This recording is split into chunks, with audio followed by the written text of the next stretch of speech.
દેશી સ્વાદ ચેનલમાં તમારું સ્વાગત છે। આજે આપણે બનાવીશું સાંભાર, જે ઇડલી અને ઢોસા સાથે ખાવામાં આવે છે।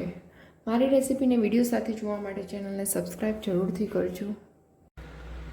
સાંભાર બનાવવા માટે છે આપણે જે તુવેરની દાળ આવે છે એ તુવેરની દાળ લેવાની છે અને સારી રીતે સાફ કરી અને ધોઈ લેવાની છે।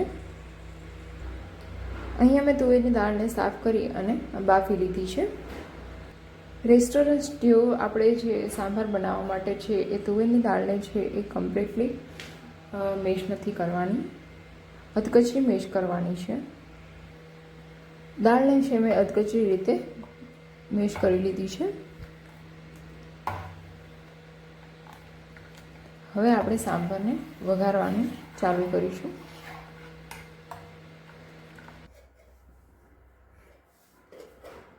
એક તવાની અંદર તેલ લેવાનું છે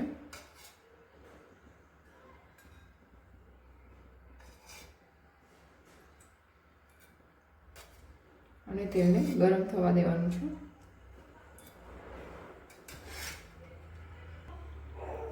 આપણું તેલ છે ગરમ થઈ ગયું છે। હવે આપણે તેમાં રાઈ, જીરું,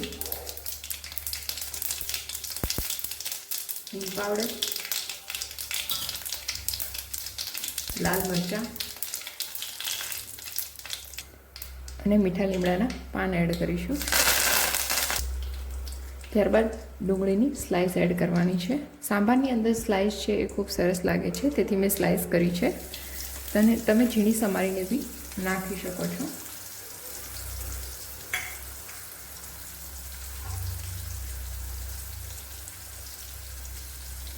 હવે આપણે ડુંગળી છે એ સહેજ બ્રાઉન થાય ત્યાં સુધી તેને સાંતળવા દેવાની છે। અહીંયા એ વાતનું ધ્યાન રાખવાનું છે કે ડુંગળી વધારે ના સતળાઈ જાય, નહીં તો તમારો સાંભાર છે એ કડવો થઈ જશે।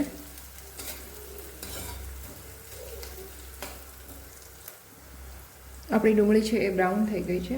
હવે આપણે તેમાં ટામેટાં એડ કરી દઈશું।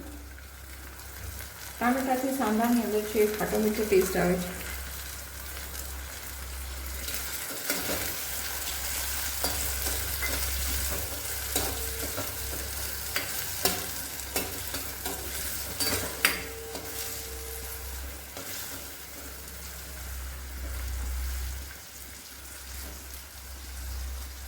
ટામેટા થોડા સોફ્ટ થઈ જાય પછી આપણે તેની અંદર કટ કરેલા રીંગણ અને દૂધી એડ કરવાની છે। તમે તમારી ઘરે જો ગાજર અવેલેબલ હોય તો એ પણ એડ કરી શકો છો।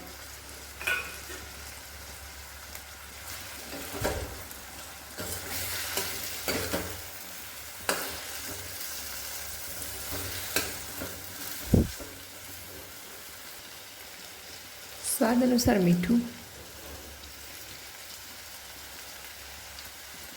હળદર પાવડર અને લાલ મરચું એડ કરીશું અને આપણે પ્રોપર મિક્સ કરી લેવાનું છે।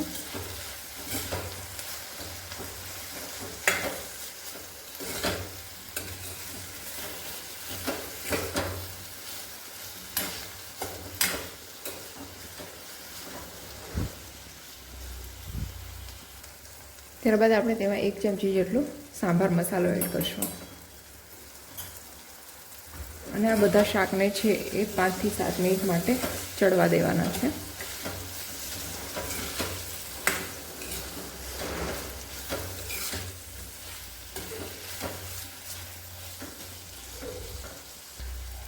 સાંભારમાં ખટમીઠો ટેસ્ટ આપવા માટે હું થોડું ગોળ એડ કરીશ। ગોળની જગ્યાએ તમે છે સાકર પણ એડ કરી શકો છો।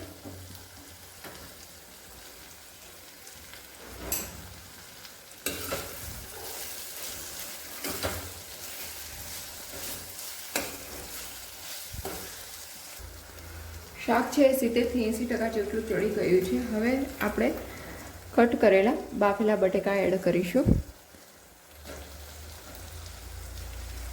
બાફેલા બટાકા ના નાખવા હોય તો તમે સ્કીપ પણ કરી શકો છો। બટાકા નાખવાથી આપણો જે સાંભાર છે એકદમ થીક થશે અને ટેસ્ટ પણ ખૂબ સરસ આવે છે।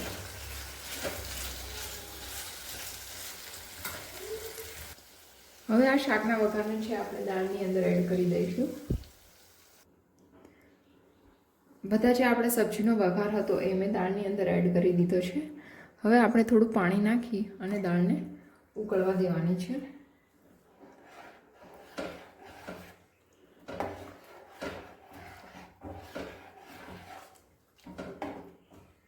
દાળની થિકનેસ છે તમારે જે જોઈએ એ પ્રમાણે તમે સેટ કરી શકો છો.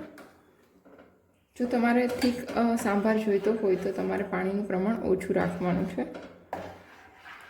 હવે આપણે સાંભારને છે એ લો ફ્લેમ પર ચડવા દેવાનો છે. તો હવે આપણો સાંભાર છે એ સરસ થઈ ગયો છે ઉકળીને એકદમ. હવે આપણે તડકો લગાવી લઈશું. સાંભારમાં એકદમ લાસ્ટમાં છે એ તડકો લગાવવાથી તેનો ટેસ્ટ છે એ ખૂબ સરસ આવે છે. હવે આપણે 2 ચમચી જેટલો લીંબુનો રસ એડ કરીશું.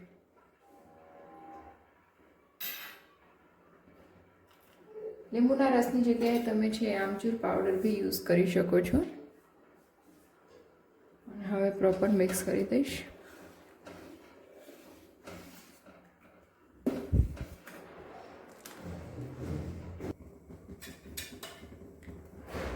વઘાર કરવા માટે આપણે તેલ લેવાનું છે.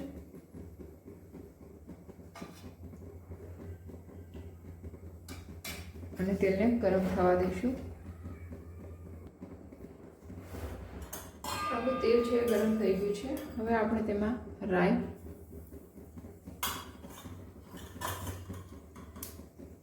આખું જીરું, લાલ મરચું,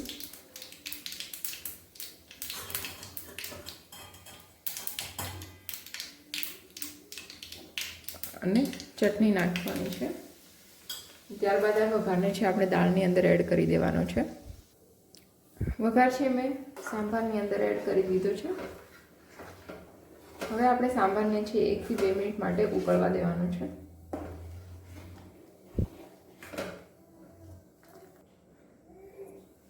તો આપણો સાંભાર છે એ ઉકળીને રેડી થઈ ગયો છે. જો મિત્રો તમને મારી રેસીપી પસંદ આવી હોય તો વિડીયોને લાઇક, શેર અને સબસ્ક્રાઈબ જરૂરથી કરજો. Thank you.